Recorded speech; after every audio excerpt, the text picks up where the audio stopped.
All right, let's move on. We were talking about the new shooter, Dylan Butler, comparing him to Dylan Roof and Dylan Klebold. Now, here's what CNN said. The song Stray Bullet by the German band KMFDM accompanies the post by Dylan Butler, which was removed from TikTok. The student gunman who carried out the 1999 massacre at Columbine High School in Colorado had also cited the group's lyrics. So Stray Bullet, song by KMFDM, and Littleton is being brought into the story here. And of course, Littleton, Colorado is where these mass school shootings really got their start. This is where the PSYOP agenda really began. And then you have, again, Bowling for Columbine, the expose documentary Michael Moore, where he's holding a globe bowling ball, matching the bowling ball in the hands of the girl that was shot at the bowling alley by Robert Card a few months ago. They've been tying all these events together, but the name Dylan in particular stands out here. They do this thing with names, like Kyle Rittenhouse is a reference to Chris Kyle. Chris Kyle, American sniper, who went across state lines during a riot to shoot people during Katrina. He wouldn't be considered a hero now. Kyle couldn't, like, Kyle's not a hero to the left. And it's just amazing to me that Chris Kyle brags about murdering 30 plus people during these riots for looting and never seemed to have been brought up in any kind of charges or anything. It just kind of got a pass. And maybe it's like some things got a pass because there wasn't as much fact checking or something like that. Because, like, if you think about it, a lot of the stuff that gets published today gets dissected instantly by so many people in social media. So there is a bit of quality control and fact checking that exists today that didn't exist then. Or maybe things can't, like, for example, in this particular case, the Chris Kyle thing, they can't verify the reports of these shootings, but the news media ran with the stuff because they saw it as, oh, he's a hero. Erica Creech says maybe the sack of Rome was fake too. Right. Something else too, besides KMFDM, another influence for the Littleton shooting was The Matrix, which had been released like on 3/31 or something a few weeks before. And I actually found an image of the Littleton shooters walking into the school with their trench coats juxtaposed against a scene from The Matrix, and it actually looked like it was directly lifted. And this is another example of what we would call, concurrent programming or predictive programming, just like with Leave the World Behind. And look, I don't care what anybody says. I'm pretty sure that Dylan Roof and Eric Harris are Trey Parker and Matt Stone. Here we go. Michael Moore, Bowling for Columbine, provocative, incendiary. And he's got the globe here. And then you have the bowling alley shooting. Now, the thing about Robert Card, okay, like they said, Dylan Roof was turned into a racist because of the internet, and he did these shootings. The guy that shot up the bowling alley, Robert Card, was said to have been radicalized in a Twitter bubble.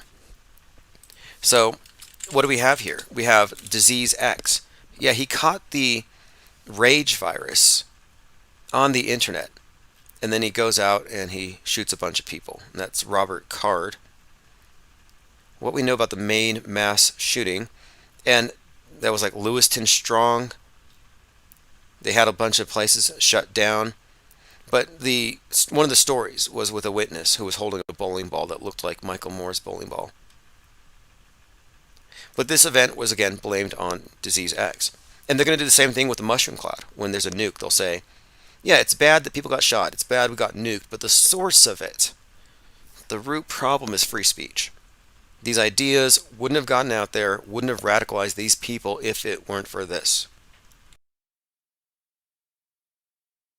Ted Stryker says, how can I get a wrench? If you just talk, you'll get a wrench. I will be going through and handing them out. All right, let's see what else we have here. Was January 6th a media manufactured crisis? A manufactured crisis. Okay, now this is an interesting debate. media icons clash on a debate. So it's Alex Jones versus Brian Krasenstein. And they're going to debate on whether it was manufactured or not. Which means, was it real and these people were mad and they wanted to do an insurrection? Or was it a rally and then some feds and then some people got mixed in? That's as far as they can take it. They cannot question, was it completely staged? Woo's News has done enough work on this to eliminate the need for this level of a debate. This is controlled opposition at its finest. Anybody following this, like if you're following Alex Jones, Brass Krasenstein, you're listening to Elon Musk, at best you are a half-truther. Like that's like the best we can say.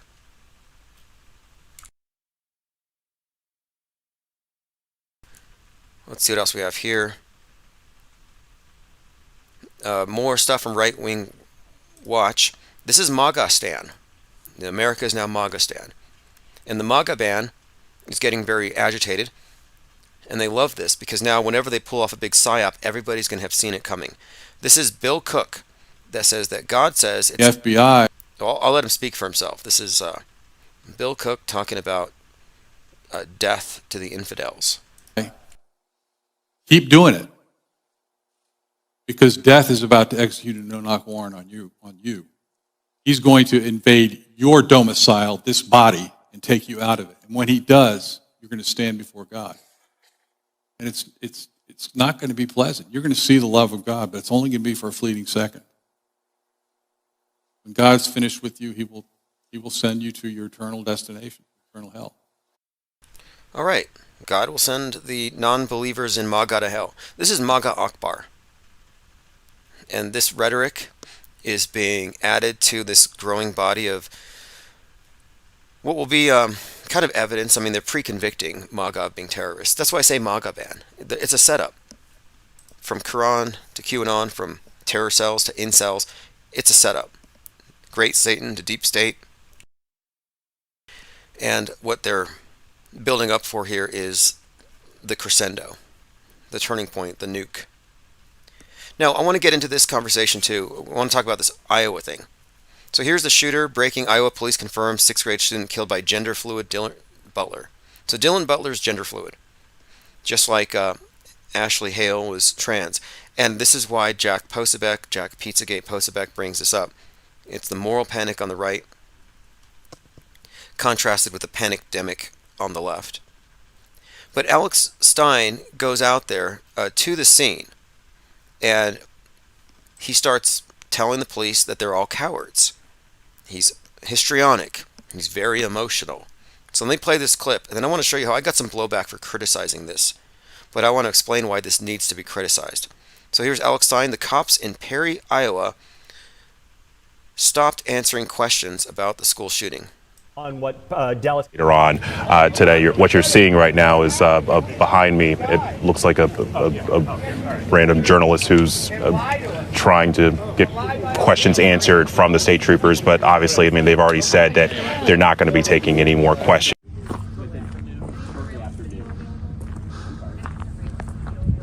There's nothing more that we're going to. Yeah, thank you. We'll be back. So Stein is walking around after the press conference, demanding more information in a very annoying fashion, pursuing cops to their cars and just kind of whining in their ear, and he's being ignored. We want to know what happened. Why don't you guys say what happened? You guys are too coward to say? A kid could be dead, you guys won't say anything about it? You guys are pathetic. We don't... So, again, he's calling them pathetic, calling them names. He doesn't understand the procedures or anything like that. Due process. There's an investigation going on. People are saying, thank you, Alex, for having the balls to ask the right questions. Well, why is Alex even there? Because this is intended to convince the right that there's a threat from leftist shooters. That's a big part of this particular agenda. But I'm suggesting that this is the faux outrage of Alex Stein, 666. He must have high security clearance to be able to troll cops on a site of a PSYOP in progress. And this whole why my dead kids thing, he's assuming kids are dead. This is a reality TV star and a PSYOP actor. reinforcing the illusion of death. There's no evidence that anybody died. And we're looking at this in the context of a long chain of politically motivated psyops, fake stage simulated news events. The fact that he's here means that he's part of the reinforcement. He's not asking for evidence if it even happened. He's not going to the morgue to debunk it.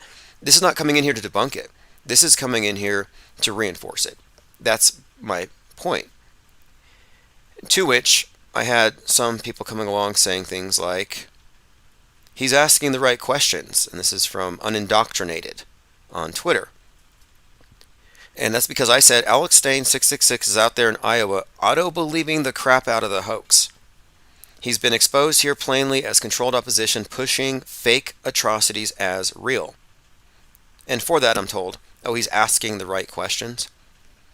And my response is no. Assuming deaths is the wrong direction. It's part of the broader agenda of steering trutherism into hoax reinforcement. So what is he doing? Is he asking the right questions? No, he's doing hoax reinforcement. Stein's gig is to assume it happened and bring in the partisan angle of leftist shooters. He said, you're in no position to critique Alex. He's out there doing it. I'm like, no, out there? Or is he on a closed set? Open only to fake news. Creating another hoax. He's crisis acting. Again, so we have this back and forth where this guy's defending Alex Stein. I'm like, no, there's a difference between media skepticism and reinforcement, or simply just being media, just telling the essential lie. Okay, continuing. We kind of skipped over a lot of the Epstein list stuff. There was 187 names released on January 3rd. A lot of it just seems fake and intended to get a lot of traction. Like, for example, the story about Stephen Hawking. Apparently, he had some bizarre fetish. Stephen Hawking enjoys watching naked midgets solve complex equations on a chalkboard that was too high, alleges Epstein documents. Now, assuming that's true, assuming that's been presented as true, it's just there to, I believe, get people thinking that something's coming. The awakening's coming. Duas Impera says Stein took his 30 pieces of silver. Cygirl says, does he know it's faked? He's got to know. Yeah, look, this is what I'm saying. He's allowed there because he knows it's fake. He's got the security clearance. That's what I'm saying. There's no other way. And there's plenty of reason to think so. Before he did this, he worked for the grandson of the King of Hollywood, Clark Gable, doing a show where they staged cheaters getting caught. And they presented it as real, a reality TV show called Cheaters. Look, reality TV, where they're staging everything and not telling the audience, and he violated his NDAs, telling everybody who would listen that he signed an NDA, and he can't tell us that it was all fake and staged. Like we couldn't tell. My point of it is, the reality TV model is what we're talking about when we're talking about psychological operations. We're talking about staged, scripted events, presented as real, not telling the audience that it's fake.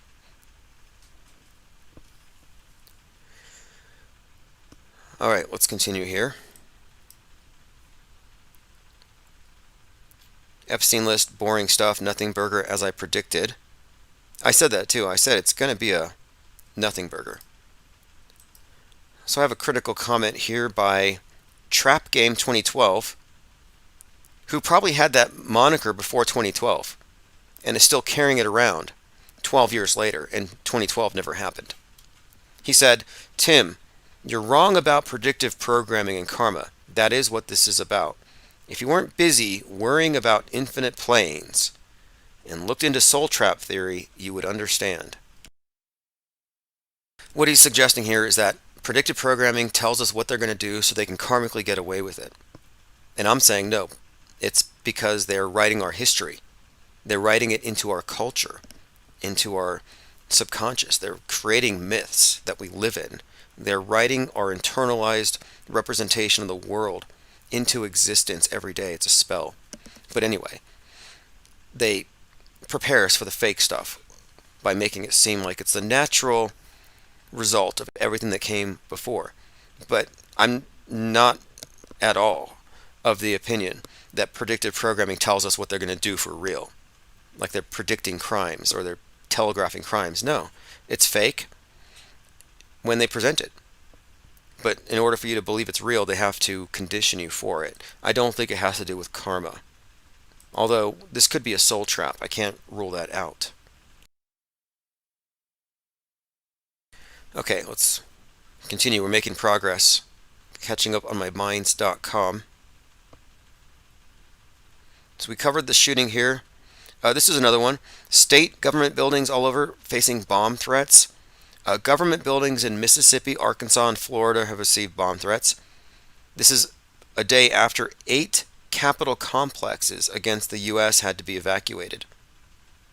So there we go, about a dozen or so government buildings being hit with bomb threats. So you can see things building. Let's see what else we have here. Rom Movie says, would Stephen Hawking have been faking it the whole time? That they fooled everyone thinking the guy like this is the smartest in the brunch. You know, I guess it's cheek to text, where he's using this technology that allowed him to speak by using his cheek muscles to select letters and then type. And if you look at some of these old interviews with him, there's no way you could even swipe to text to speech as fast as he was supposedly doing with a cheek muscle. Like, I think it's entirely debunkable. And I heard something. I saw some pictures, and I can't prove this. There's that movie, A Beautiful Mind, about, is it Nash? We're talking about the mathematician. And it's like Russell Crowe played the movie about him, but John Nash. Now, there's this theory that John Nash, we're talking about this mathematician, is actually Stephen Hawking. That this is the actor that played him. And if you look, you can kind of see it. I don't know. Just throwing it out there. I mean, he could also just be, some have suggested it was just an animatronic. Animatronic New World Order doomsayer. And didn't he die at 76 on Einstein's birthday or on Pi Day? All kinds of number magic attached to that character. But yeah, he could be John Nash Jr. Diana South says they create the news. Yeah, well, the news isn't what people think. It's not like this is information about the present time that you need for your edification. Maybe the weather. Maybe you need that information. But for the most part, what you're looking at with news is the stories that describe the world as it is today. Only the people telling the stories are a bunch of liars. That's what news is. And news presents you things that you've been conditioned to accept as conditions in the world through entertainment, through media, through comics, through video games, through everything that led up to that news story. So you find it to be believable. And they augment your experience of the world with your imagination cooperating in this to get you to accept things that aren't true. They can limit your scope, limit your imagination. They can change your frame of reference. They can box you in many different ways. They can compartmentalize you, turn you against your neighbors. I mean, we live in a mind control matrix. And news is all part of it because it's a game. The world stage is simply that. It's a concept of the world. It's like a stage, and you play your roles, you read your scripts. Should you choose to play. As they say in that movie again, War Games, a strange game, the only winning move is not to play. All right, we got some vintage 9/11/01 media, and this is something about the magic passports.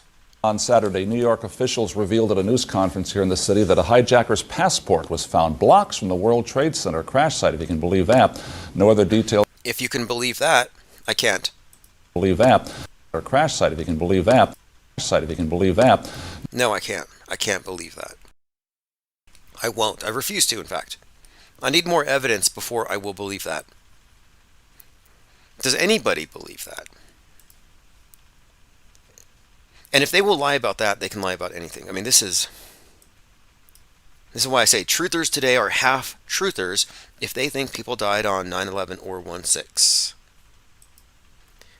Delicious Tacos on Twitter has some interesting tweets here. So Darren Betty said, if we can't get close to returning to the moon after half a century, it's entirely reasonable to think that our nukes are a joke as well. To which Delicious Taco says, I think this is one of the big secrets that they tell you on your first day as president, that nukes don't work. I mean, think about that. That makes perfect sense. Nukes don't work. And they don't. They don't exist. Not in the sense, I mean, they blew up some Barbie doll houses on film a few years ago. They mislabeled fire bombings. I mean, it's so easy to fake this stuff. But it's been like this construct, this new God, this new state of existence where anybody with enough power can press a button and blow everything else up, ignite the atmosphere. They put humanity into a hostage situation. They took us out of the real world and put us into the staged reality with these new rules in place that reshape geopolitics. They put us into the Truman Show. President Truman, 33rd president. And I think the Truman Show movie is a reference to this. That, yeah, we were put into a movie-based reality. Okay, let's continue. Catching up on notes. Okay, this is interesting. So Greta Gerwig, who directed Barbie, was also born on 8/4. Interesting date all around. Okay, here we go. Audrey Hale. We're talking about the Covenant shooting. At some point during her shooting spree, Audrey Hale went from the school to the Neo-Gothic cathedral and fired 7 bullets into a stained glass figure of Adam, the first man, according to Genesis.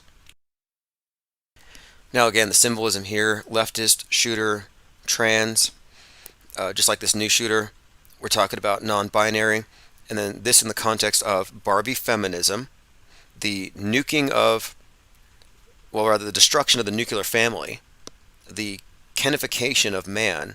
So you take the first man and you fire 7 bullets into him while you're shooting up a Christian conservative school. And this is against the backdrop of Target and the scandal about the rainbow-colored swimsuits for kids and all that stuff. They brought all this stuff out at once. And this is the shooter who looks like the girl from Stranger Things.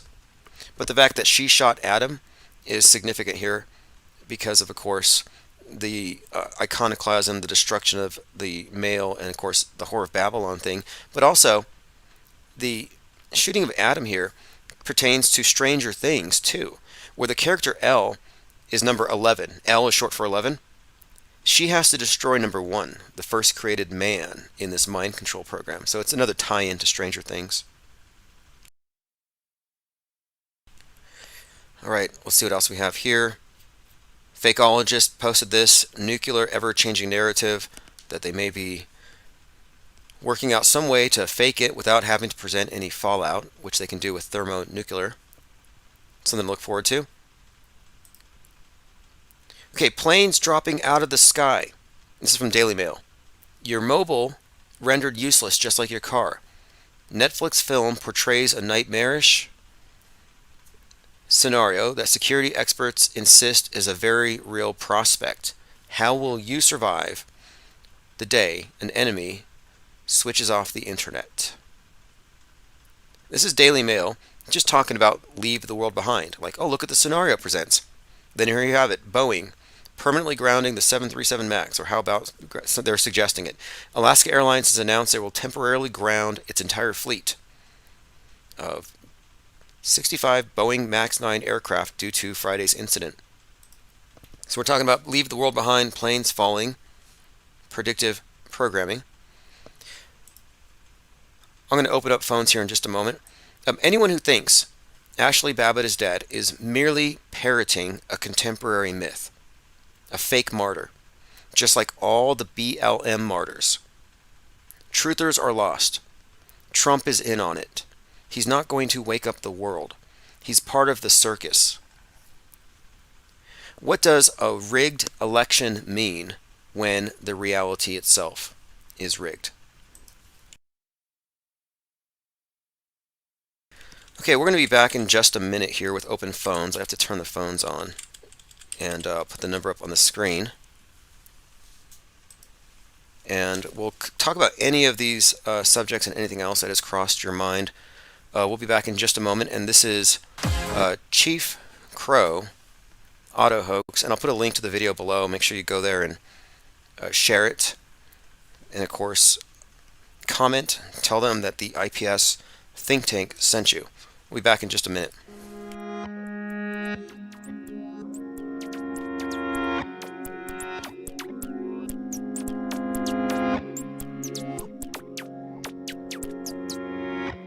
I'm on auto hoax and it feels so good. You just auto believe everything like I knew that you would. In my dream, you know I ain't got time, baby, for another crisis actor with soulless eyes. My buddy and me. Telecommunications Act of 1996. 96, y'all. Gonna filter your eyes and scrub your mind. The weatherman, he's just another bad joke. You can be a doomed little donkey like Eeyore. I'm gonna be an auto hoax, and it feels so good. You just auto believe everything like I knew that you would. In my dream, you know I ain't got time, baby, for another crisis actor with soulless eyes. Got no heart, ain't got no soul. Food, water, weather, maps, TV, bones, books, secrets, symbols, numbers, planets, etc. Nobody, got no heart.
Okay, we are back and phones are open.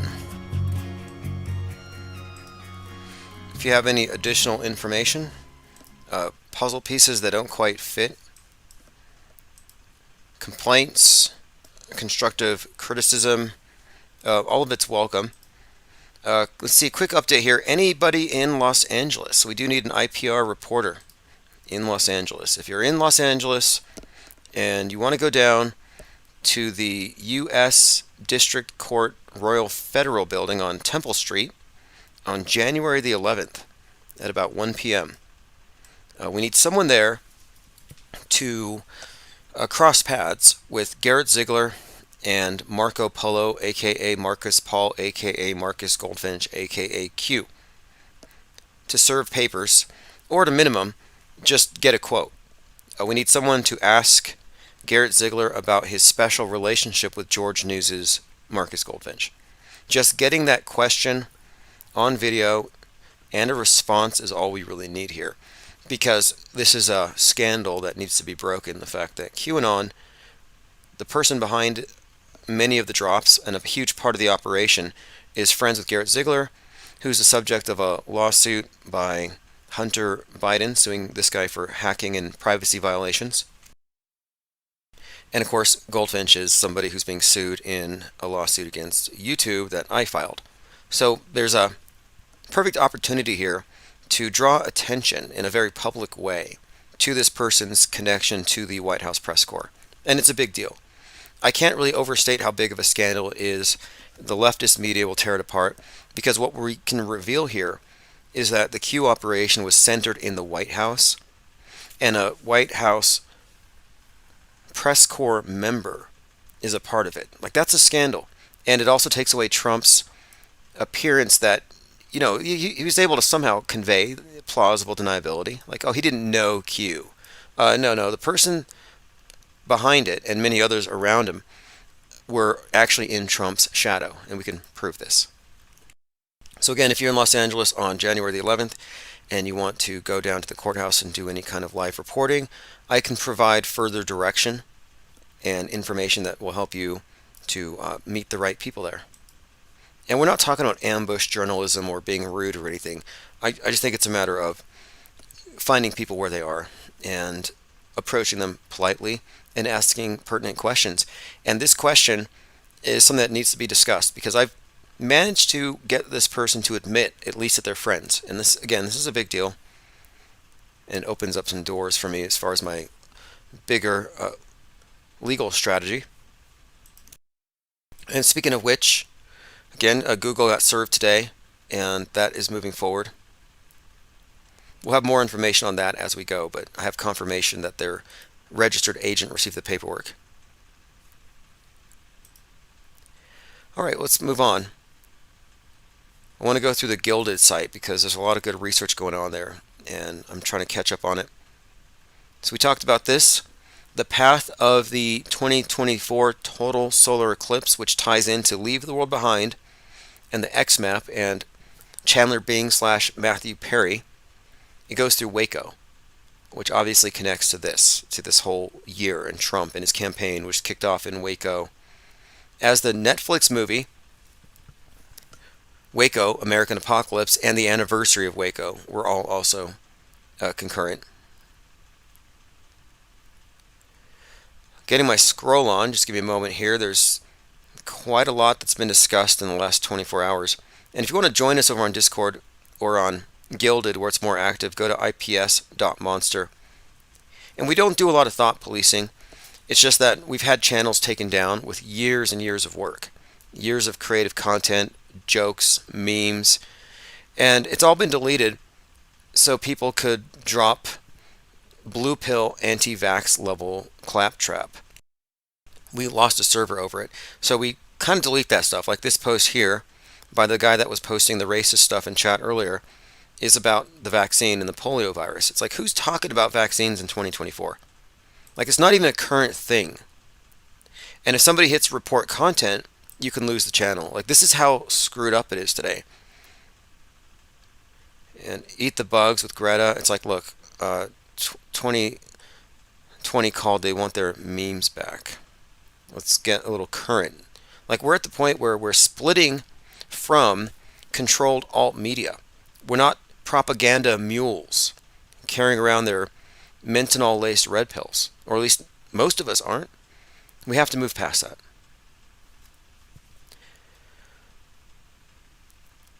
NASA Artemis II astronauts Christina Koch and Victor Glover walk across the crew access during a simulated launch on September 20th at NASA's Kennedy Space Center. Finally, they admit it. Finally, they admit it.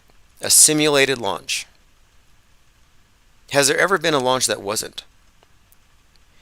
Okay, I almost don't want to play this. Frank Murr posted it. I almost don't want to play it because they might up their game. But apparently there's a very easy way for crisis actors to convincingly cry. And this actor here shows one of the best methods of all. And I'm going to play it. And again, this is probably going to be empowering for the... Yawning. Try to Okay, starts off by explaining how you can yawn to start yourself crying. But this will empower the crisis actors if they were to actually read or watch this. There's a few different ways you can make yourself cry. The last one, though, is the one I think that could be most easily employed. Imagining your pet's dead, your grandma, you try just imagining the stakes of the scene, and nothing's working. Vicks Vapor Rub. Put a little bit on your fingers. Now this only works if it's at the beginning of the scene, because if it's halfway through, you're going to be crying the whole time. And you immediately feel it, you know?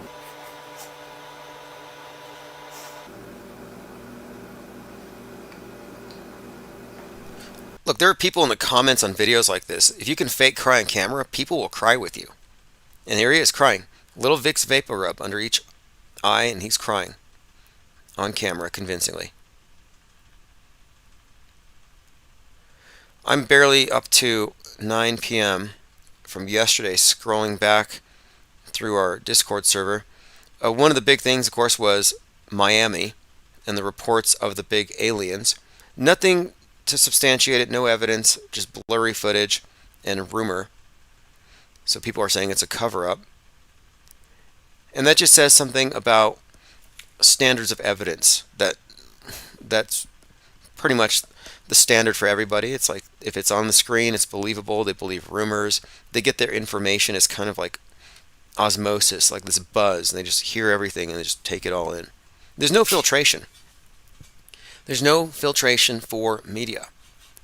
Like when you experience the world around you, are you filtering it? I mean, your consciousness is a filter, narrowing down your experience, making it intelligible, but you're not questioning the color of the sky, the temperature. You're just living and experiencing as it is. Then you have the screen, and that is taken by most to just be another sensory apparatus. There's no questioning there. And we're just seeing it. We're seeing the results of this. Right-wing gleeful that Iowa shooter may have been LGBT. Yep, that's, again, culture war stuff. Whatever happened to the bowl cut shooters? They phased it out. They phased out right-wing hateful shooters because nobody cared. MAGAs didn't care when their fellow MAGAs are shooting up schools. But now that it's a leftist, it's a big deal. That's why they started shooting up country music concerts. They were trying to get people who wouldn't ordinarily care to care.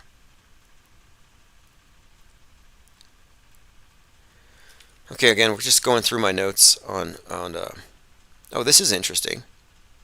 We were talking about the origin of the space program and how it's always been part of this New Age philosophy, cosmism, Russian cosmism. Anyway, I was doing some research into this Russian space pioneer named Konstantin. And Konstantin, pioneer of theoretical space exploration, believed in cosmism. He wrote a book called The Will of the Universe, Unknown Intelligent Forces. And he was a believer in panpsychism, like the universe is just intelligent, and intelligence is distributed in some way through everything. Everything's information. I mean, his ideas are interesting, but he believed in our future destiny as populating planets, exoplanets. You know, like Musk basically quotes this guy, Konstantin, which is the name stands out for that reason as well. But one of the things about his philosophy of cosmism is that they trace a lot of its ideas to theosophy, which is New Ageism. But now here's the part I thought was most interesting. He studied the mechanics of lighter-than-air powered flying machines and proposed the idea of an all-metal dirigible and built a model around it, calling it a controllable metallic balloon in 1892. He was not supported on this project and could not get a grant. He was disappointed in it, and he turned his attention to alleviating poverty. And I would consider this guy to be the Russian Jack Parsons. But the significance of his creation of these all-metal dirigibles not getting financing, I think this is the part that I want to highlight. I think the significance of it is that that's the technology that went underground and continued to be developed for faking rockets to space. Like, I would contend that all these rockets that are going out into space are really just cylindrical airships with fireworks on the bottom. And that was probably the technology they use to start simulating that.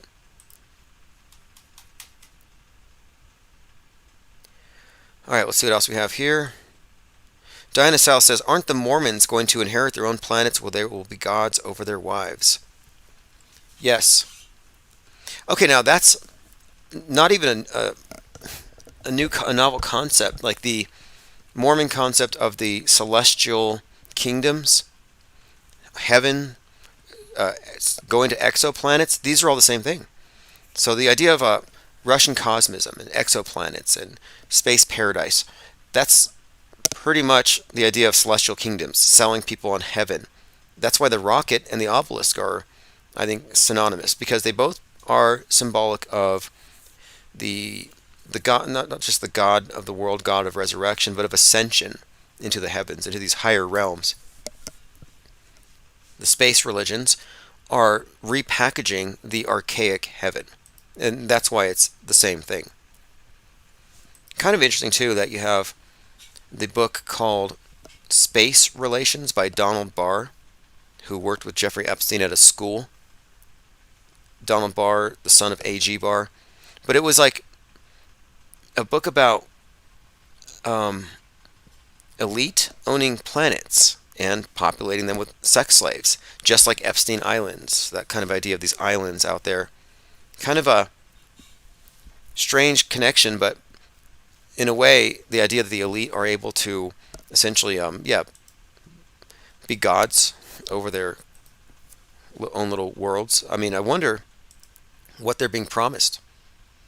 Leave the world behind. There's a lot of bunker talk these days. Like, what do they know? Zuckerberg is being touted as somebody who's like really into this bunker thing. He's like a deep bunker where he knows something. Leaving the world behind so they can behold the end war live. Okay, I'm still getting my scroll on. We're just going up through the Gilded just to see what I've missed in the last 12 hours or so. I haven't been keeping up. A lot of people are talking about Madonna wearing those wraparound shades on a handicap bar, twerking around like a crazed Muppet. And I'm not ripping on her performance or anything like that, because I don't know. I wasn't there. I'm not a musicologist. I don't know if it's good or bad, but a lot of people are talking about it. I mean, it's pretty much typical that she gets all of her attention from conservatives. Same thing with Britney Spears. Nobody would know Britney Spears was prancing around in her kitchen with butcher knives if it wasn't for conservatives. Nobody would know that Madonna's out there still twerking if it wasn't for conservatives. Like, I think it's strange that they're so fixated on these.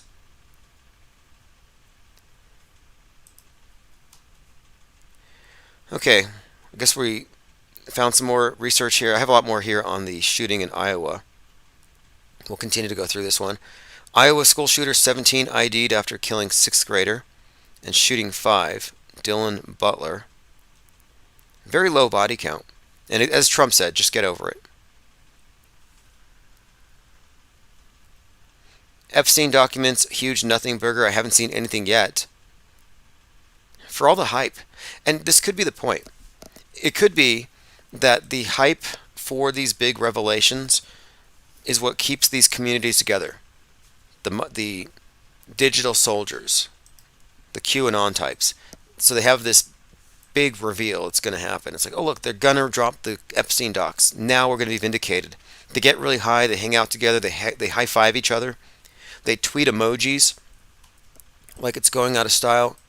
And then nothing happens. But they got so high off of the expectation that it doesn't matter. It's like going to church. Experiencing a psyop is like going to church. It reinforces their faith. They don't go there for evidence. There's no more evidence forthcoming when you're turning on your TV or you're going to hear mythologies repeated. You're just going there to feel good because you believe the same things as everybody else in the same room.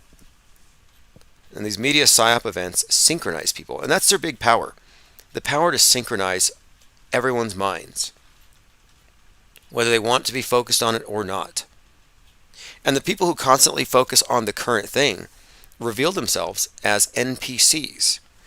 To me, an NPC is a person following a script, and their scripted role, which is an extra. Like, we're all supposed to be extras. Like, if I just behave and I don't question, I just believe, I could be an NPC, but that would require that I just stick to the role that was prescribed to me and don't go outside of those bounds. If you start walking around the world stage and you make up your own lines, or you don't follow their scripts, you don't follow their program, or you contradict the meta script, then you get censored, banned. Let me play this clip here. This is... No, I probably shouldn't play it. I'll play the last part of it. Steve Bannon has a guest on who says that the V is the mark of the beast, basically. I'm just noting this. I look for big trends, and one of the big trends right now is bringing back Satan in a very, very big way. So this is Florida's Surgeon General, Dr. Ladapo. And here he is calling the V the Antichrist. And they gave a non-answer. They talked about a bunch of other things, and they never answered the question, which I infer to mean that they haven't tested for it. So it's literally all their evidence. And I'm not saying, frankly, I think it probably does have some integration at some levels with the human genome, because these vaccines are they're... Now, again, this is bannable material. They're bringing it back, but here's what he says. They're honestly They're the Antichrist of all products. The Antichrist of all products. What an interesting turn of phrase there. Why would you say that? And this is Steve Bannon, who took a lot of money to help build the wall. So you can thank him for stopping illegal immigration. You saved America, Steve Bannon. With all that money that you raised to build the wall and protect America and stop the child trafficking, sound of freedom. Yep. Oh, wait, no, actually he didn't. He pocketed the money and he was pardoned. Never mind. That was another big scam. I mean, what a huge grift that was. Build the wall. I actually thought that was going to happen. It seemed believable. The big gold wall, Trump written all over it, but no, nothing. Duas in Paris says they're bringing God back equally too. Yeah, that's what it is. They have to create this, again, I think, because they're trying to split as far as they can. The trad right, which is a new term that Jack Posobiec's using from the progressive left. And trad right, again, believes in sin and social contagion. And you have to segregate from the sinners and the people who aren't traditional, because you can catch progressivism. And that sounds absurd. But again, this is on the other side, they're like, well, you can catch flat earthism. You listen to Alex Jones, you catch a mind virus. So each side is afraid of catching the other side's worldview by being exposed to the other side. This is a perfect split, and they've engineered this. Skyfish said, would you speculate that these government actors are all initiated adepts using Christianity to their benefit? Oh, I would say so. And I think that there's an understanding among all of them, and you can pretty much determine, I think, based on their associations, who's in the know about what. It's got to be stratified. But my own experience, my own investigations into this is kind of like there's a duper's delight element, that the liars are the knowers, and they are manipulating the believers. It's that simple. We live in a world of believers, and they're increasing the subjectivity and reality fluidity with an active measure of diluting the pool of information with disinformation. And many of the things that they say, many of what's reported, many facts, no matter who it's coming from, will be true. Facts will be reported, but it doesn't exist in a context where it matters. I mean, you can look at somebody who's afflicted by a psychosis, drug-induced, LSD, organic brain dysfunction, whatever. We live in the same world as the person next to us, but if they're high or ill or something, their internal representation is obviously different, and we can still coexist, but their internal experience is completely different. And I'm looking at more and more at the belief systems we're given as malware in many ways. Malware. Like, in other words, your operating system has been jammed with something that takes you off of objective reality, removes you from the same sheet that everyone else is on, and puts you in your own little world. And normally this would be looked at as madness, but everybody's been put into the same subjective world, like a cult. You can look at, I mean, the reason why people make or comment about cult members the way they do is because there are certain things that are true about people that are in cults who allow their own perceptions to be set to the side in favor of group perception. And the standard of value for the group is that they sacrifice their individuality. And not everyone fits into the hive mind, but the hive-mindedness is what typifies the MSM mainstream believer.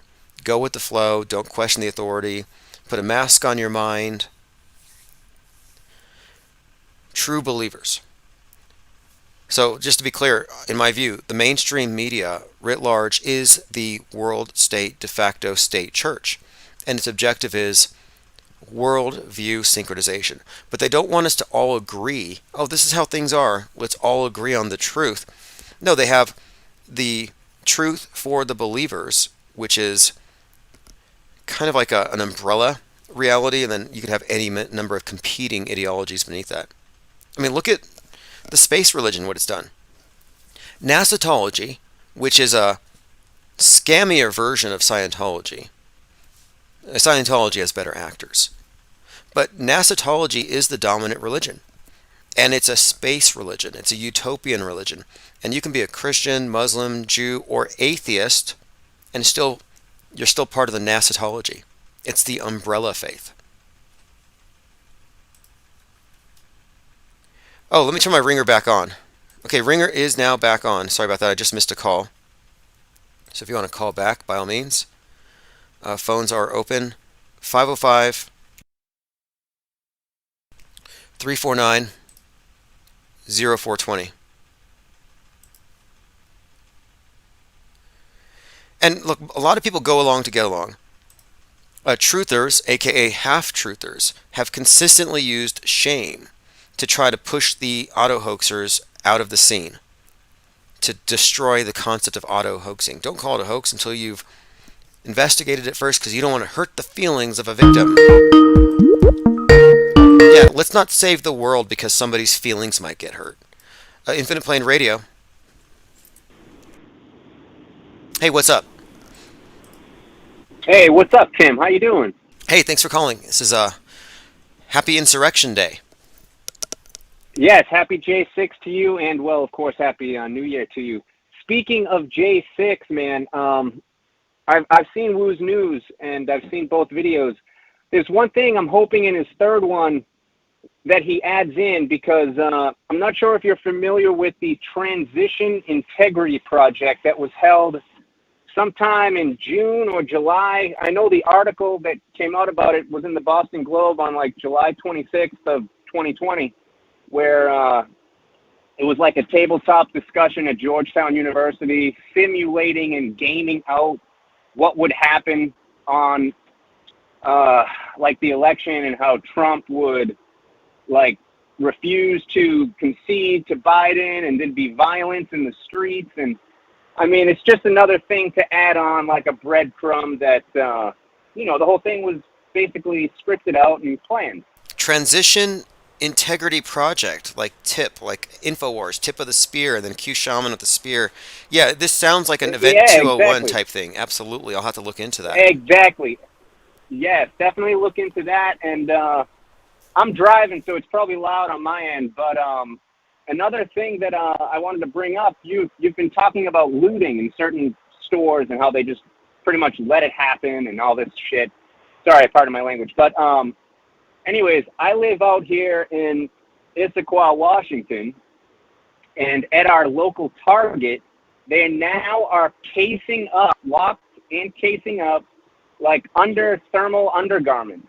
So I went in there one night to, you know, just get like thermal clothing to wear under my clothes, because I work delivery out in the cold here.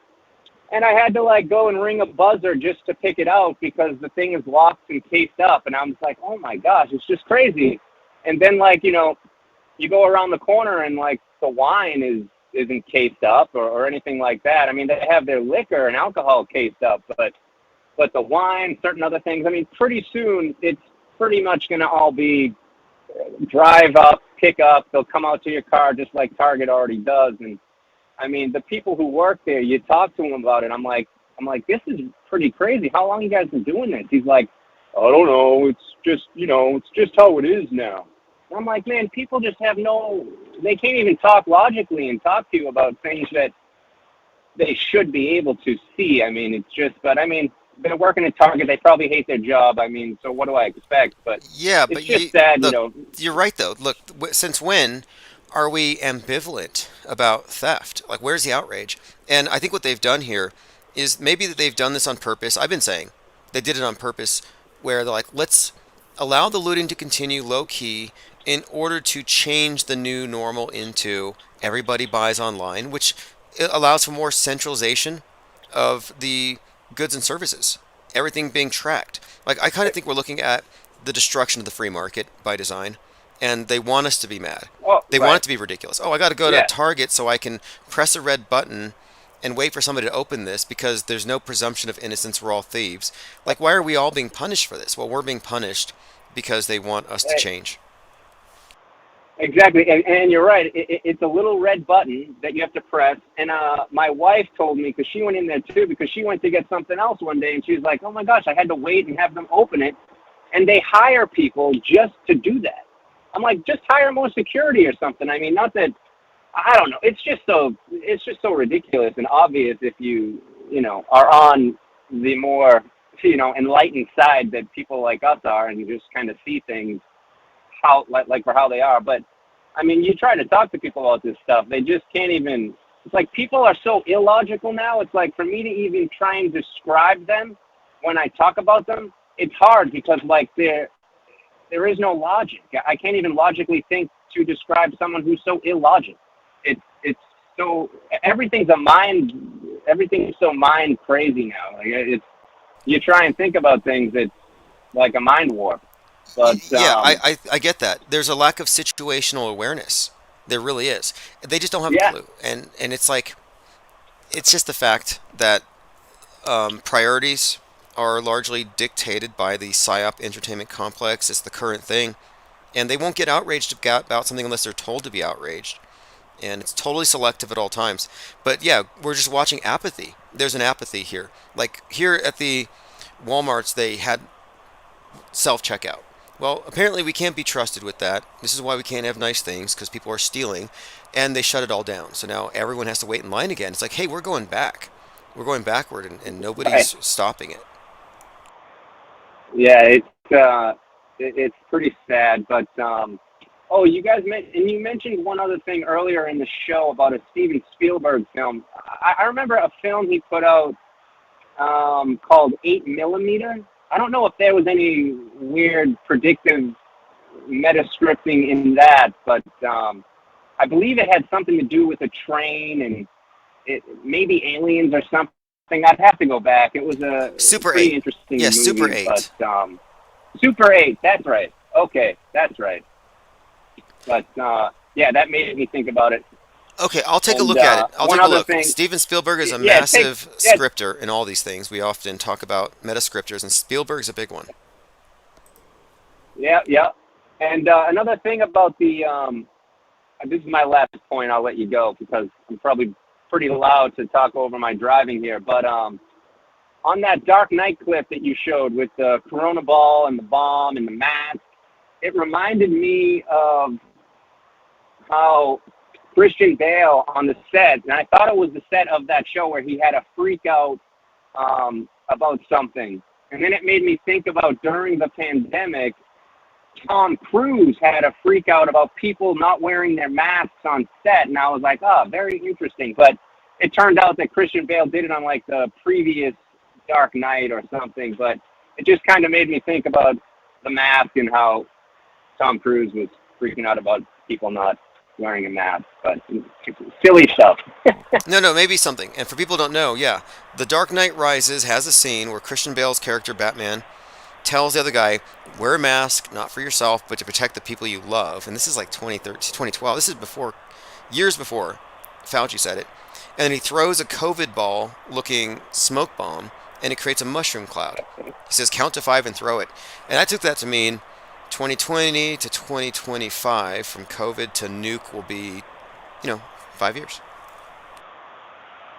Yeah.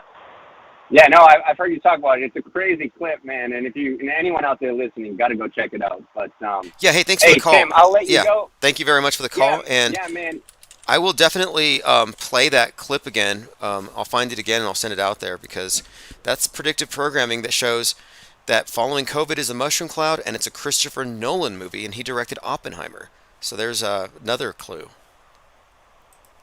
Nice, awesome. Well, yeah, and then, if you do check out the Transition Integrity Project, and I'm sure I think there's a guy, Gematria 101, if he follows Zach Hubbard was on that when it happened, and I think a lot of the videos he spoke about got, taken down with a lot of other people for misinformation about medical talk, but of course that had nothing to do with, you talk about J6, but they'll take you down for medical misinformation, so go figure, man. But anyways, all the best to you in 2024, man, and I'll continue listening. All right. Appreciate the call very much. Thanks again. Have a great day. All right. Great tip here. Transition Integrity Project. Transition Integrity Project was a series of political scenarios and exercises in the United States at the beginning of June 2020. Involved 100 government campaign leaders, academics, journalists, polling experts. A series of political exercises. Washington Post. Trump could refuse to concede. And do you remember? Oh, this is all interesting. Okay. Preventing a disrupted presidential election. In June 2020, the TIP convened, a bipartisan group, just like that was a bipartisan PSYOP. It would have to have been. Preventing a disrupted presidential election and transition. How to avert a post-election day nightmare. This is all before J6. Read the Transition Integrity Project. This war game maps out what happens if the president refuses to concede.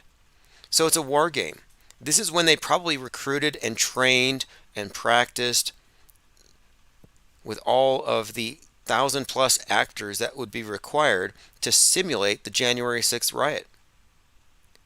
This war game maps out what happens if the president contests. Fascinating. Well, I can't wait to look through the entire thing. We're talking about what's called the Transition Integrity Project, carried out before the event, 100 current and former senior government leaders, bipartisan, originally organized in late 2019 by Rosa Brooks, law professor at Georgetown and former Pentagon senior official. Nothing there surprising at all. Okay, so it's all about preventing a negative response to the election, Trump refusing to concede. Okay, here we go. Here are the scenarios. A series of war game exercises. Game 1, ambiguous. Game 2, clear Biden win. Game 3, Trump win. Game 4, narrow Biden win. Conclusions. The TIP released a report, its findings and recommendations, and said, we assess that the president is likely to contest, both by legal and extra-legal means, in an attempt to hold on to power. So they already assumed this to be true.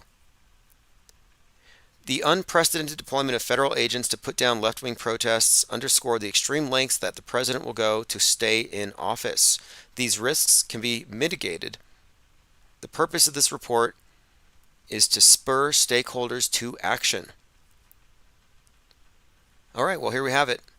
They projected this, they planned for it, they expected it, and it happened because they made it happen. Rather, they simulated it. Again, January 6th was not simulated. Stimulated.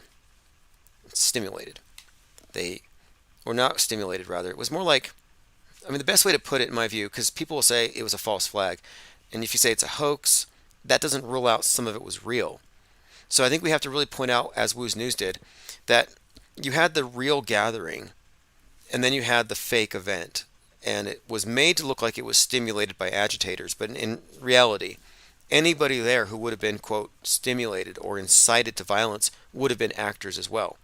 You know, kind of like Baked Alaska running up to Ray Epps and saying, he's a Fed, he's a Fed. Oh, yeah, but so are you. So this was a great operation. I mean, as far as distracting the public and getting people caught up in counter narratives before they even considered that it could have been faked. And the fact that this tip, the Transition Integrity Project, was bipartisan makes a lot of sense as well. So it wasn't quite instigated. It was made to look instigated. It was made to look stimulated when it was in fact simulated and faked 100%. It was not a hybrid, as in some real stuff happened and it was instigated because it was like the fake people were making it, like kind of like an incited riot. But I don't think it was an incited riot. That was what they tried to make it look like. It was not an incited riot. It was a movie or a staged riot, but it was staged to look like an incited riot. I know it sounds convoluted, but the very basics of it is this. You have a gathering down here, and we're going to frame the people that are there and anybody that agrees with them. Then you have a bunch of actors here. And before those people get over here, the actors start misrepresenting those groups by staging a riot. And there was a 45-minute space of time that it would have required for anybody to go from one place to the other. There's just no way. But yes, the cops there also, remember, the cops weren't against the agitated rioters. It wasn't like the cops were fighting against mad patriots. No, it was actors versus actors. There were no off-script witnesses or participants. If you were there at the Capitol, whether you were a cop or you were a rioter, you were on the script. You were part of this Transition Integrity Project. There's no person there that was caught up and is just a prisoner of war or a good-intentioned patriot who got caught up in a psyop, who got scapegoated. That's what Tucker says. You know, Tucker Carlson's take that they want you to take is that it was real because these feds made it happen. Like if a fed walks within 10 feet of you, you lose control of yourself and you do what they say. 420 Land Partier 69 says, I've seen better acting in high school plays. Yep, exactly. So you have two explanations. It happened because they were mad and they wanted to stop the transition, or they were mad and rioters that were actually hidden, or feds undercover, got the mad people to riot. So it was pretend rioters causing real people to riot. And that's the controlled opposition take. That it wouldn't have happened if it wasn't instigated. Which doesn't mean that they're not still responsible. So I think that's a horrible take. It really is. Like, oh, well, we wouldn't have done it if you guys didn't make us do it. Like, no, you're not a puppet. You did it, if you're saying. But they're both arguing on the basis that it happened. So it's like, okay, this horrible riot happened, but who do we blame? Do we blame the deep state and agitators, or do we blame angry patriots? Left take, right take. And I'm saying, no, this was entirely fake. Linda says, I think the inside part was filmed prior. Yeah, you know, it could easily be the case that during the war game exercises, they were filming this stuff. They could have filmed some content in advance. At a minimum, rehearsed it. You know, I think it's like a flash mob or a live movie. This is reality TV. This is reality television. What's the difference? What is the difference? You're talking about scripted events presented as real, and the only people who think it's real are the dupes on the other side of the screen. And I'm glad that I don't have to count myself among the dupes on the wrong side of the screen. Again, happy Insurrection Day. Today we can point out how nobody in alt media has a clue about how fake January 6th is. And it's either one of two things. Either they don't have a clue, or they're actors propagating an illusion. But look at flash mobs. If you want to understand how this works, look at the Boston bombing. It's a flash mob. Closed movie set, flash mob. Anyone still holding out hope for dead people in media Psy-War events have lost the plot. Truthers are half-truthers if they still maintain that there were real deaths, 9/11 or January 6th. These are just some points I'm making. I think they are axiomatic. Breaking Bad actor Bob Odenkirk makes some interesting statements here. This is a guy from Better Call Saul, from Saul Goodman, the lawyer Saul Goodman in Breaking Bad. But here he is talking about how there's over 8 Barack Obamas. Talk about. You and I don't talk about the 8 Obamas. Yep. There was one, and then they realized they needed doubles for safety, security. Yep. And then the doubles were very intelligent, smarter than the original. And the original Obama, being the considerate, thoughtful person he was, said, "You guys are better than me at this." And he said, "You carry on, go on, do it." That makes sense. And that's why he's everywhere all the time and so productive. And he was manufactured by Hollywood? Is this linked to Hollywood or? Oh yeah, because all your everything conspiracies goes back to Hollywood. Back to Hollywood. Everything goes back to Hollywood. Okay. Anyway, interesting conversation here. This is Bob Odenkirk saying that again that there's Obamas everywhere. The original's probably been replaced. I don't know where he's going with this, but I took an interest in this post because Saul Goodman, that's the character in Breaking Bad, and in the show Better Call Saul, he's an interesting character in himself, but the name Saul Goodman actually goes back to Robert Anton Wilson's The Illuminatus trilogy. The Illuminatus trilogy is a series of 3 novels by Robert Anton Wilson and Robert Shee. Postmodern science fiction, adventure story, drugs, sex, magic, conspiracy. This is kind of like ground zero for a lot of the conspiracy lore around Illuminati. So it's interesting that Saul Goodman is the main character in this story. That's all. I just saw this conversation about there being 8 Barack Obamas, and I'm like, whether he's being serious or not, it doesn't matter. Like, he's probably telling the absolute truth, but in the sea of irrelevance, it means nothing. Unless you have a coherent structure in which to contextualize it. This magazine has a 1/9/1988 publication date. So you remember this Economist cover? And these are all examples of predictive programming. All the Economist covers do this. This one says, "Get ready for a world currency." And the release date for that is 1/9, so in 3 days. Hey, what's up, caller? Hey, can you hear me okay? Tim, yes, it's Dewis and Para. Oh, Dewis and Para. Good. See you in the comments there. Can you hear me okay? Yes, loud and clear. Awesome. Well, I didn't want to change gears too much, but there's just something that's been on my mind, and you talk about them. There's no future anymore, and it seems like what's happening is they're trapping us in the present moment.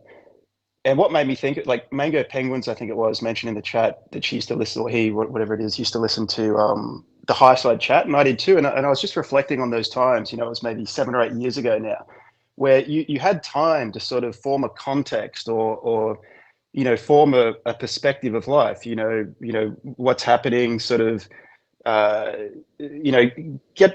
clarify a lens through which, you perceive life. But now no one's got time to sort of, listen to an hour's podcast on how the pyramids were built or whatever it is. It's just, they're filling the present moment with just so much craziness that it's just, it seems like, going from drugs to just, sunshine or something. Like there's just no interest in anything from the past. And as you've said, like there's no future anymore. The nukes are dropping, everything. So we're trapped in this present moment. And just the way that, live streaming sort of has taken over, and you've got to constantly fill live streams, with interesting sort of information that no one, so there's no ability to sort of form one's own perspective of life. So we're just trapped in this kind of washing machine of the present moment news cycle. Yeah, absolutely. Absolutely. That's the issue here. I say they cram 48 hours of news into every 24/7 news cycle. And since you can't personally vet it all, you're left as a viewer with the option of believing it or ignoring it. But whatever it is, it's just like there's no way to even deal with it on a story by story basis. And so I think what people generally do is they just tacitly accept it all as true, and they live in a world of a lot of untested beliefs, a lot of unreality tested beliefs. And then to your point about time, I think one reason that they are able to keep our focus on these things so intently is they have us thinking that time's running out, time scarcity. And it's all about time and space control. And they got us locked in. They say attention economy, which means they're thinking about your attention every second. And the only way that any of this stuff makes any sense, or that you can come to any kind of higher understanding, in my opinion, is if you have some kind of a raft or a think tank or a group of other people who aren't lost in order to bounce ideas off of. And that's kind of what we're doing here. Outside of this, where can you get a coherent discussion about reality? Because everybody else is, plugged in. Yeah, and that's why I thought I'd bring back that sort of, esoteric sort of component to this, thing chat here. Because like years and years ago, I used to be very much into sort of the esoteric, nature, the present moment. There was that book by, Eckhart Tolle before he went on Oprah and did the whole circuit, The Power in the Now, and, Jiddu Krishnamurti and all these sort of people talking about, the power of the now. And so what I used to try and do back then is, stop thinking about the future, preparing, for the future, and stop dwelling on the past and all this sort of stuff. And it seemed very difficult to bring myself into the present moment. Whereas now, true to their motto of inversion, G33 might agree to that.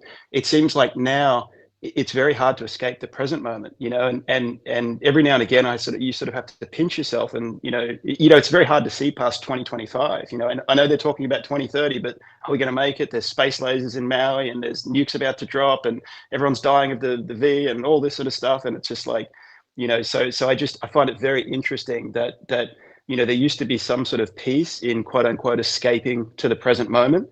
Whereas now the present moment is just so congested, and it's just like, and no one's got time to sort of escape to the past or sort of project into the future and have some sort of plan. So I just find it very interesting how they've co-opted the present moment, if you will. Yeah, exactly, they have. And I describe the world stage as such because it's a good model, but the spotlight that they would normally use has been replaced by a laser pointer. And the public attention span is like that of a cat. And it's always moving from one thing to the other, and there is no pause. And this is why I've been so insistent on introducing auto hoaxing as applied skepticism in the original sense, Piro, and that branch of skepticism, which was all based on suspension of judgment, meaning time. I'm going to take time before I agree to believe. And my contention here is that if we don't agree to believe until we have enough information, and we, as a process, as a standard operating procedure, just suspend judgment, then we can unplug. But you have to unplug from their insistence that you believe right now. And they don't want you to wait. Like, oh, look at these bloody images. You should believe and react right now. And they're always attempting to get you to respond immediately by coercing you. And you're only able to respond off of a limited amount of information. And that's the trap. They funnel us into these reality tunnels. And I'm refusing the funnel. And I talk about this thing as a screen, but in a way it is like a funnel. And I'm not in it. Yeah, and what that allows them to do, you were talking about malware before, it allows them to insert their malware so much more effectively, because there's no ability to sort of grasp some sort of frame of reference from, information of the past, or, it's just, and they can reset it every day. So you talk about God and Satan before. So, I'm seeing that coming, way, more, it's becoming way more prevalent in this. So they just reset it every day. And if they need to tweak it a little bit, it's just, well, we'll just wait for tomorrow's news cycle and flood that, with whatever. And then, then restreamers, like now on YouTube, you'll see restreamers, restreaming a live stream of comments that someone made and then commenting on that. It's like, it's like a mirror looking into a mirror kind of thing. So I really get the impression that we're being trapped in this constantly resetting present moment. They've poisoned the well of the present moment.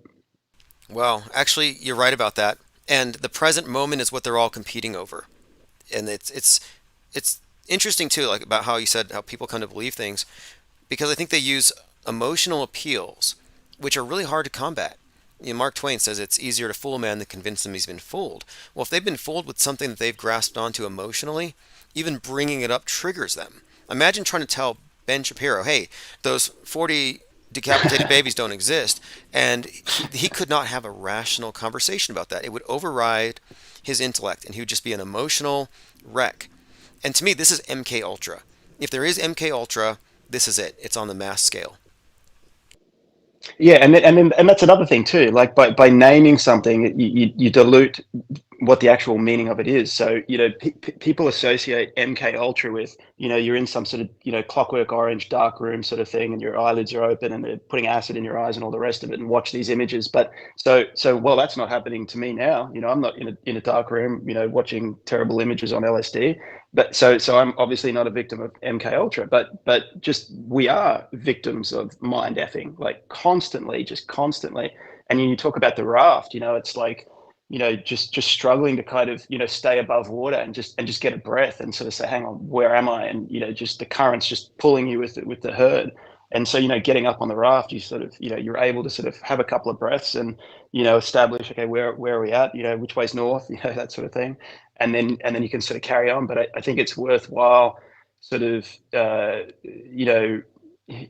just adding a little bit to the discussion, just sort of stepping back a little bit and just exploring a sort of esoteric view of what time is and all the rest of it, because it might sound trite, but all we really do have is the present moment, and at this point, as you say, like just throwing so much madness into the present moment that it is just so congested, and then you sort of run out of places to turn.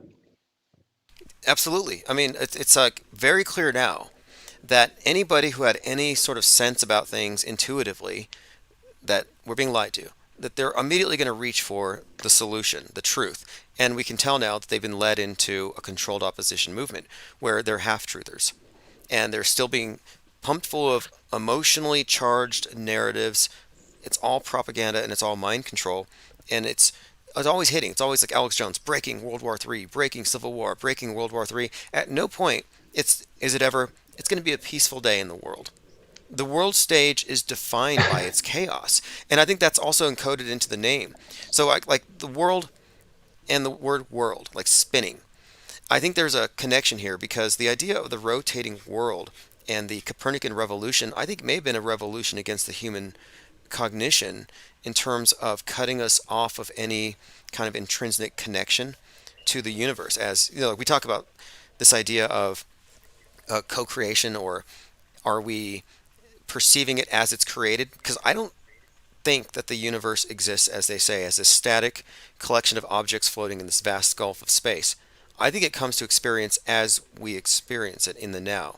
And I think that's the big secret, and that would explain why they're obsessed with holding our attention and synchronizing it and diluting our ability to in any way come to a complete picture of how this thing works. I think it's about time control. And that's why their main god is the Yes. god of time, Saturn, and cycles, and keeping you locked in a cycle. Because, like, let's say that we are, and there's different models. The occult model that they use, like the Tree of Life stuff, for example, would suggest that we are experiencing existence on a level of our awareness, that is the terrestrial, but that we exist on higher levels, that we are beings of light descending into matter.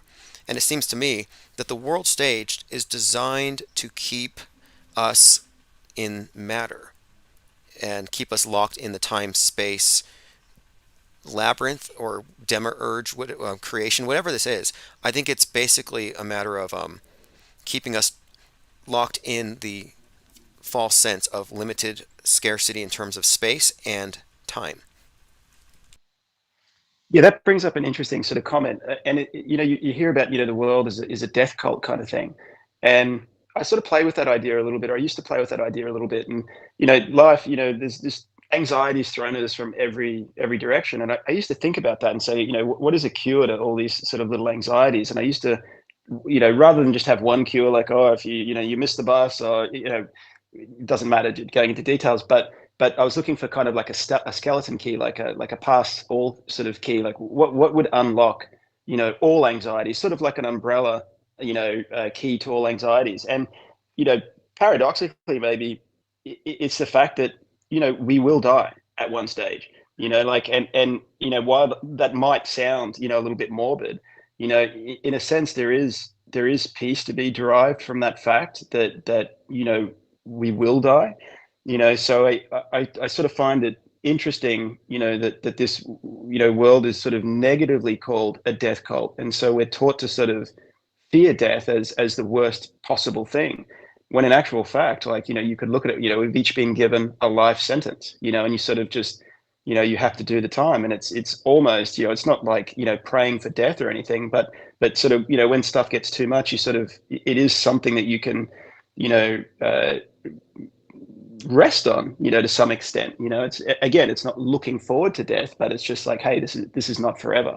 So I almost feel that death has been given a bad rap. Yeah, I would agree with that. I would say that the main thing that typifies the mind war that has everyone emotionally, intellectually, and spiritually locked in, I think it's fear. And the fear, the pandemic, the moral panic, it's all based on the fear thing. But the fear of death is obviously a huge thing that they play upon. But if you look at and I think the elite behind this stuff would know that they're playing with our belief systems to scare us about something that may not be as bad. Because if you look at every one of these symbolic Yeah. systems, they're looking at death as the way that you would in terms of like the cycles of nature and the harvest, where death is the beginning of a new cycle, so it's never the end. And that's why they constantly reinforce end times, but I'm like, no, it never ends. It's not going to stop. The end is just a new starting point, and it never ends. It's ceaseless. But yeah, the fear of death is a huge motivator, and the fear of death once removed, once you start getting these white pills, like nukes may not exist. A lot of their stuff, I think, loses its ability to terrorize one, like the Wizard of Oz. You're not supposed to know about the whole thing with the guy behind the curtains. Yeah, yeah. Oh, where could I go with that? I could go a million directions with that, but I don't want to take up too much time. I just thought I'd, drop in and sort of, just, I guess, put a vote in for, like, I think we used to call in, and she used to like sort of talking about this sort of stuff, and I just think it adds a nice balance because, sometimes, diagnosing, whether something is fake or real or whatever, while it's certainly, very relevant, it sort of loses a little bit, like, just even just focusing too much on that can be a trap as well. I think sometimes, it's worth just sort of, just stepping back and just putting it in its proper context. So I guess the main reason for the call in was just to just Well, add my vote for, let me for these sort of discussions. run this by you then, because I was already looking into the idea of the worldview we've been given as obviously not the truth. I just figured that not everyone has the insight or has any kind of experiences that leads them to question things at this fundamental level. And I was really immersed in trying to determine what synchronicity was actually, what it was saying, the existence of it, and then the specific synchronicities I was having. And that led me into what I'm doing now. But I don't think that someone who is a believer who has outsourced a great deal of their perception to media or to any cult, I don't think they can reach certain levels of awareness about things. I think there's a hindrance there. I think that the media is, in fact, it desynchronizes one with these other cycles. Like everything is about cycles and synchronicity, as in, and this is their axioms about as above, so below, but their idea is that man is a microcosm, that we're somehow, there's a relationship between man and the greater universe. But I think that relationship is effaced by the mind control. So I think the mind control has to be overcome, because once you pull away from that fear matrix, I think you release a great deal of cognitive surplus, and you cease giving any kind of energy or loosh or whatever to deception that induces fear in others. And so, like, I'm trying to find a pure methodology in terms of the approach that we use for all events. But as far as diagnosing every event after event, no, we can categorically debunk these things. We don't have to Yeah, I agree. hyper I focus. agree 100%. I like it when you go into your little side topics of, synchronicity there, because, there is that sort of intangible, I call it like a wink from the universe, and it doesn't come when you're stressed out or you're trying to get to the bottom of this, that, or the other. You go for a peaceful walk or something through the forest, and you somehow, and it gets harder and harder to do these days, but you somehow allow your mind to sort of quieten, and then rather than being a reflection or a reinforcement of all that information that's coming in, you allow that little space, for an original thought, to sort of come, and then you can play with that thought a little bit, and I think from that, yes, synchronicities are born, and then a synchronicity, in a sense, is a kind of, it's like a little confirmation wink for the universe saying, yes, that's the right thing to do, and Yes. you can't like obsess over it too much, it's this constant, like, sort of,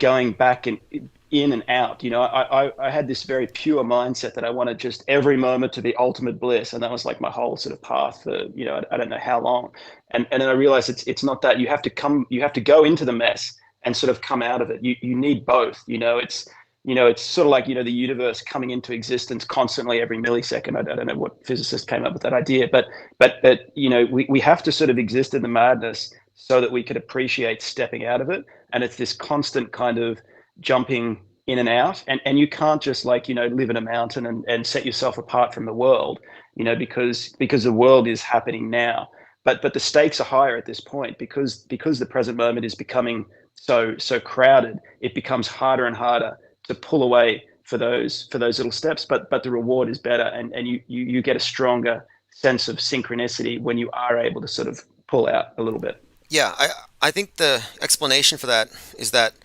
the synchronicity comes from recognizing knowledge that's coming from outside of linear time space. And that's one of the things that defines it. Yeah. It couldn't happen if things are as described, in a very linear way. And for these things to happen, you do have to be outside of your immediate terrestrial survival needs. And I think that's why we have this psychological operation, standard operating procedure for all news media. Always keep people engaged in not just fear, but in their physical survival, status, material world, and concerns. Because these things, and then locking you into there now, those things completely go against your individual perceptions, where you might have some kind of sublime connection to the universe. They definitely, I think, want to keep your consciousness at a very low vibe for that reason. But I do think synchronicity is meaningful. I liken it to a bat. Like a bat in the dark. In order to navigate, it has to send out Hey, signals. Tim, sorry, I got to interrupt. That is hilarious. You're talking about synchronicities now. I just had a bat. My dog likes to look up and see geckos on the roof. It's summer where I am on this side of the plane, and I haven't seen a bat in I don't know how many years. Like, who sees a bat? There was a bat sitting up where the geckos normally sit last night, and you just mentioned bat now. Sorry, that's a Oh, that's weird funny. synchronicity, but carry on. Yeah, Well, because yeah. I liken like echolocation. So the bat's in the dark, and to know where it's going, it has to screech. It sends out a signal, and then the signals bouncing back tell it where the objects are, so it can navigate. And I look at synchronicity as recognizing symbols coming from the dark, coming from the unmanifest, coming from the possibilities that you're reaching out to with your signals. So I kind of think of our consciousness, our imagination, our ability to visualize as reaching out into the yet to be experienced slash created. And like echolocation, you do get these signals back. And synchronicity to me is some kind of a communication loop with whatever you want to call it. And they're trying to block that signal with, I like you use the phrase "there now," because they are trying to make it there now, but it's our now if we reclaim it. And it kind of reminds me of that there was a Simpsons episode, where the advertising monsters came to life and they were terrorizing and destroying Springfield, And Maggie, not Maggie, Lisa figures out that the way to beat them, you can't fight them. The way to beat them is just stop looking at them, these advertising things. And so they stopped looking at them, and everything was fine except for the Dunkin' Donuts, because Homer was still looking at the Dunkin' Donuts.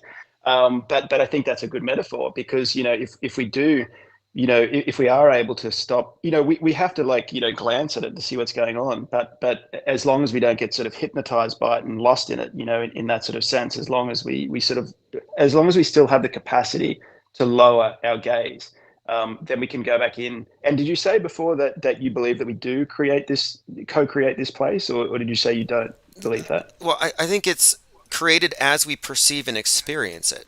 And I think it might even be through us. I don't know how it all works 100%, but like I kind of think it's created in the now, that the universe doesn't exist until it's Yes. experienced. And Yes, that, and it's a feedback loop. yes. Oh, yes. There's some Yeah. kind of a Yeah. reciprocal relationship. It's like cybernetic, but synchronicity is information that necessarily would be outside of the linear time space causality model. And some of these synchronicities are so in depth that they would only be possible if the individual perceiver were a part of the world itself, as in like we're part of the creation. We're not on it. So you're not a evolved ape with a big ego on a rock falling through an abyss, but you're actually part of creation itself, like a cell in a big organism or something. So I wonder how that ties in with there's all these sort of myths about that quote unquote they don't have any creative power, and they need to sort of hijack our creative power. And it never really sat right with me, that particular thing. Like, and maybe it's true. Um, what would you comment on that? Oh, that's an interesting one. I kind of think it's more like they're monopolizing the powers of creation. So it's not like the power elite are uncreative and soulless entities that need us as batteries, but rather they're just hoarding it all, just like they monopolize knowledge, they monopolize any kind of wealth, land. So like we know, I mean, even the topic about questioning the shape of the world and stuff is saying, are they hoarding land? So I think that if anything, the wizards in control are very well apprised of the power of human attention, and where attention goes, energy flows. But I think it's even deeper than that, and so we're all spellbound. But no, I think if anything, we're dealing with wizards in high places. I mean, there's really no other Yeah, word. and that's yeah, or maybe they're just. I was going to say maybe they're just becoming lazy, but no, they're trying to fight against the natural ebb and flow of things. They sort of want to you know freeze time. They're very happy with the way things are now, because and look, I say that surfacely they're very happy. I wouldn't think they could be that happy deep down, but on the surface they're happy with all the land they've hoarded and all the attention. So their whole thing is fighting against something that is probably and likely bigger than them. Just and the more energy is required, the more wizardry is required to sort of hold everybody in this spell. And that's why just what they can put into us, like Chinese lasers in Maui, and it's becoming so ludicrous what they, and all they have to do is emergency broadcast, and then it doesn't even matter what they say after that. They can just put anything in there. And it sort of seems like they are ironically running out of time, or they're running out of, they're in a sort of, this, and so it makes me wonder what's next. And maybe that's why they want to, put us, fly us all to quote unquote Mars, or they want to, upload us onto a hard drive or something, because they sort of realize that they're really scraping the bottom of the barrel, as to how long they can sort of maintain, our energy, so that they can keep a hold on all their resources. It seems like they kind of know that it's coming to an end, and I don't know what's coming next. What do you think's coming next? If I go by their metascripts, like for example the Lemite cult of Aleister Crowley, they believe we're moving into a new aeon, which corresponds to the Aquarian Age, but it would be the destruction of the control systems of the past and a liberation of the individual will. That's what Thelema means. So according to this paradigm, which, I mean, it's hard for me to believe this is what they want, since this is like what the controllers are a part of. But the idea was that mankind has reached a point where they no longer need these control institutions that that can tear them down, and mankind can discover his own will and enter a new age where the powers of his consciousness are unleashed and man can live as God, that kind of thing. But it seems like that is what they believe, and maybe that is supposed to happen, but if it is supposed to happen, they're definitely hoarding it, and they just want it for them.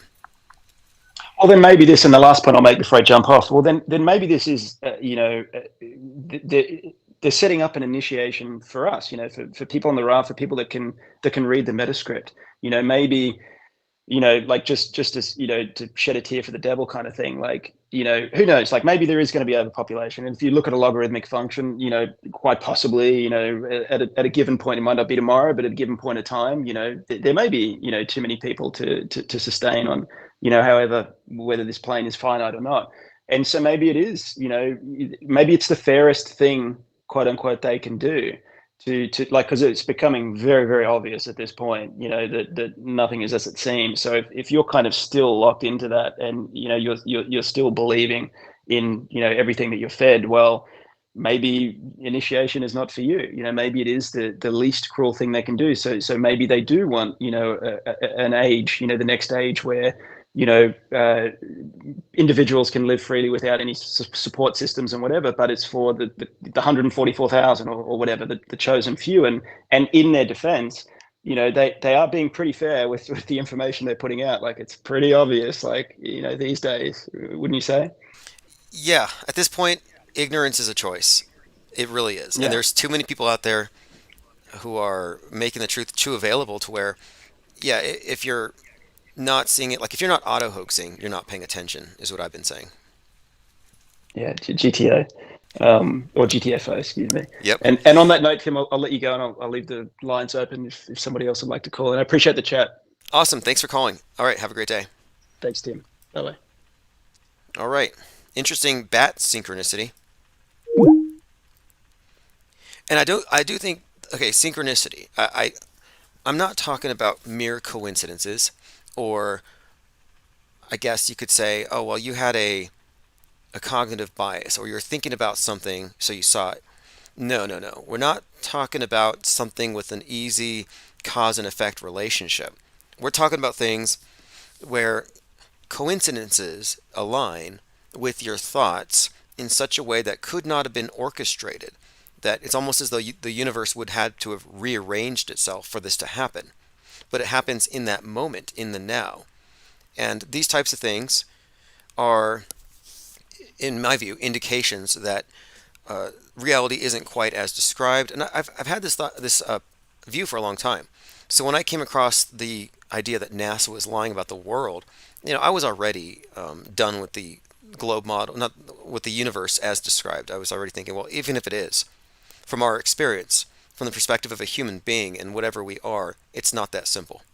There's you could say a spiritual element or a higher element, or we have a existence on a continuum, that we're not merely the meat suit, and that we didn't come up from the mud, but that we're rather a combination of something higher and lower. Isabel N. says, in astrology, coincidence doesn't exist. Well, one thing that we have discerned here is that the script that is used as a basis, like the meta script under which all the news follows, the ultimate script is even based in the stars. So I think the meta script may have an astrotheological basis. And this makes perfect sense. If you can look at any of these holy books as astrotheological texts, the whole thing about the personification of the sun and cycles of nature, well, then it makes perfect sense that the media, being the new Bible, the new religion, would have the same characteristics, and it does. That black cube has always been an altar to the cult of this sun. Well, sun worship doesn't even describe it. Astrotheological makes a lot more sense. ESPN apologizes for Aaron Rodgers' dumb and factually inaccurate Jimmy Kimmel accusation. Okay, we're done with that nothing burger. Miami Mall was shut down by police, and rumors are spread about an 8-foot-tall shadow aliens. We had aliens in Vegas just like 6 months ago, and there was even a police report. News outlets are reporting it, but it was a teen riot. The evidence was weak. The evidence was what? A video from a helicopter? Weak. That's why, look, when people say they believe in the moon landing and that you're crazy for not believing in it, you have to understand their standard of evidence is very, very low. Let's see what. Okay, now I'm going to play this. I don't care for the culture war, identity politics stuff, but one of the points I've been making for some time is that what we have been given is a replacement religion with space and global warming and the virus is the new sin. It's a replacement religion based on the older, archaic concepts and things that typified older religions.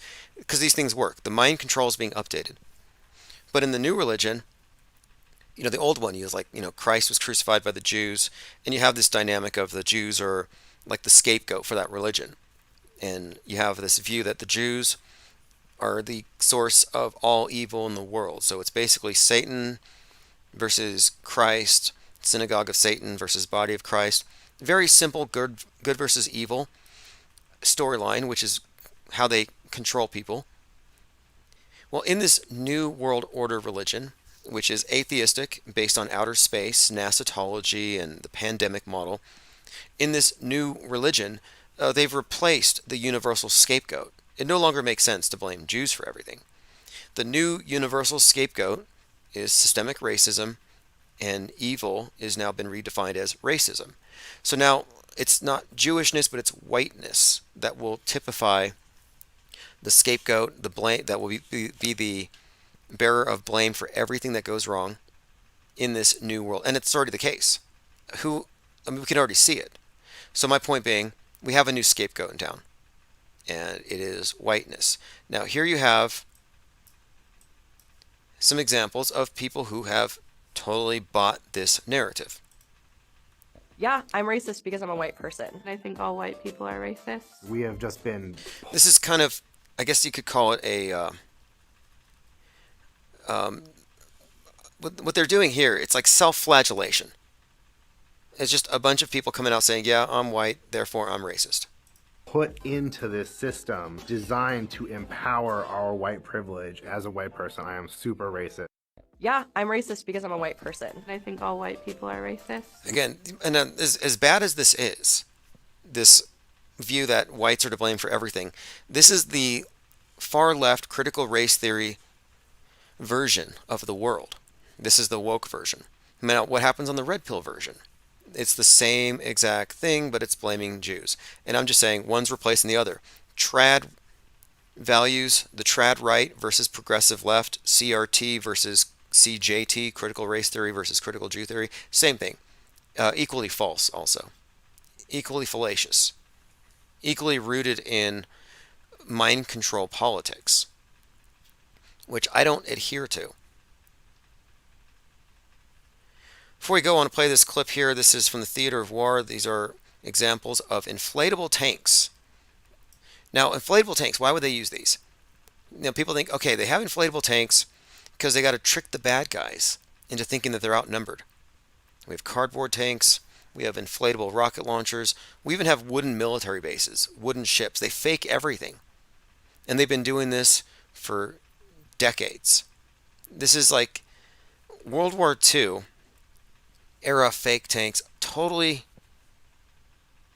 undetectable from a camera a few miles away. They will see these things as realistic. Can't tell it's a balloon. But people think, okay, this is us. This is our soldiers being clever. This is our military using mind war, like out of The Art of War, Sun Tzu. Like the threat or your power isn't what you have, but it's what your enemy thinks that you have. And I want to point out that that's not exactly true. The reason why they have inflatable tanks isn't to fool the enemy. It's to help the cameras manufacture the existence of something that's not real. It's to create the illusion of the war. And both sides do it, not to trick each other because they're not really fighting. It's just like wrestlers. Wrestlers fake their moves against each other. And they're not doing anything other than playing on the stage to trick the public. And I'm saying both sides of the war have inflatable tanks and have lies and have propaganda mills, atrocity propaganda, etc. So yeah, the decoys, the dummies aren't there to fool the other side, it's to fool the public. We experienced a lot of decoy operations in 2020, empty tents, etc. And from the outside, yeah, you would think something's going on.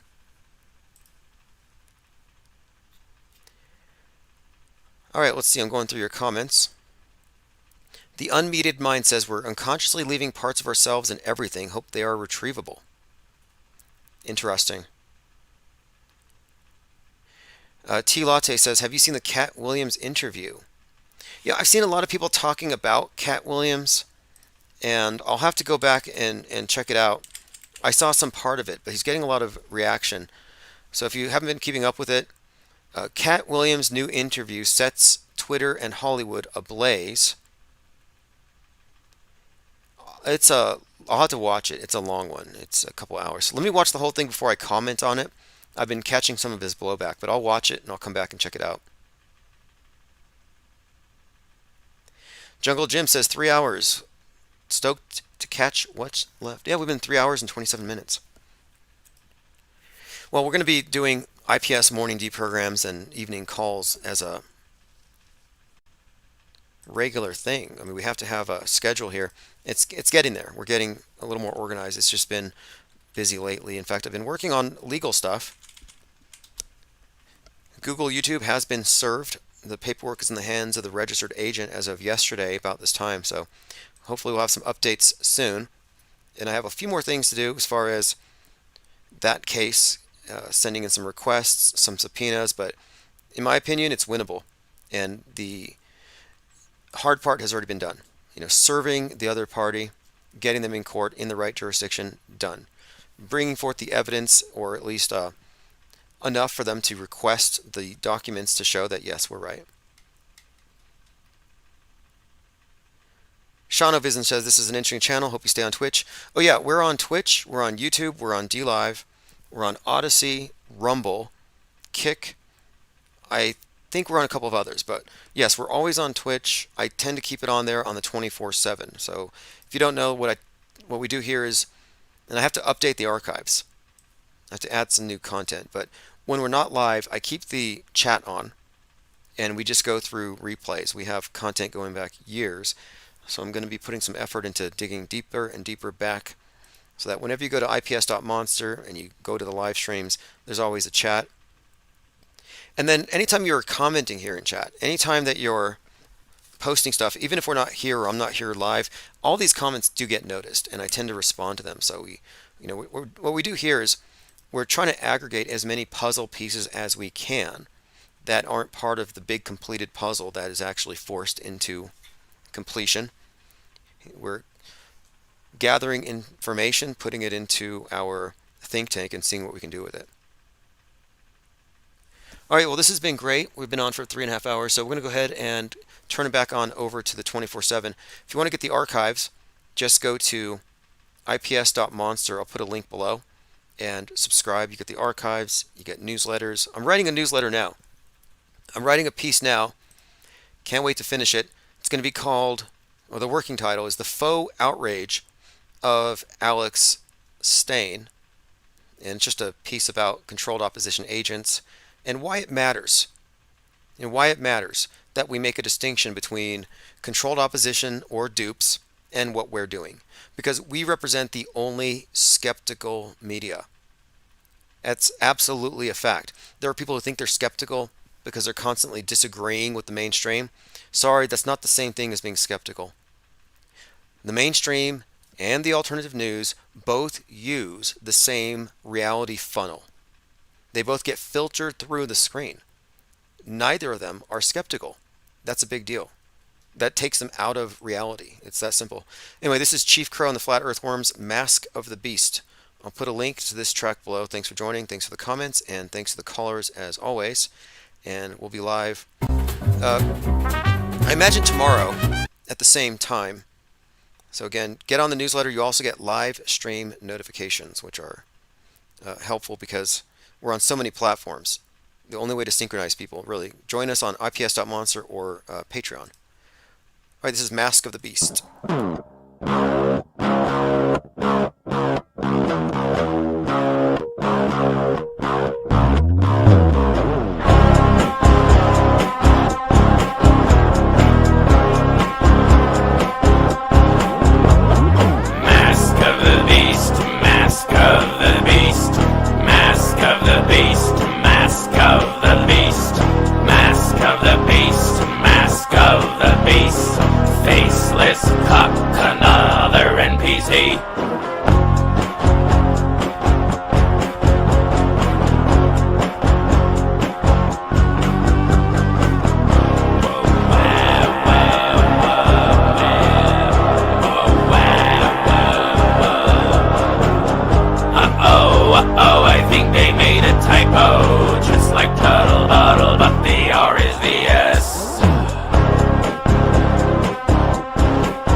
retarded.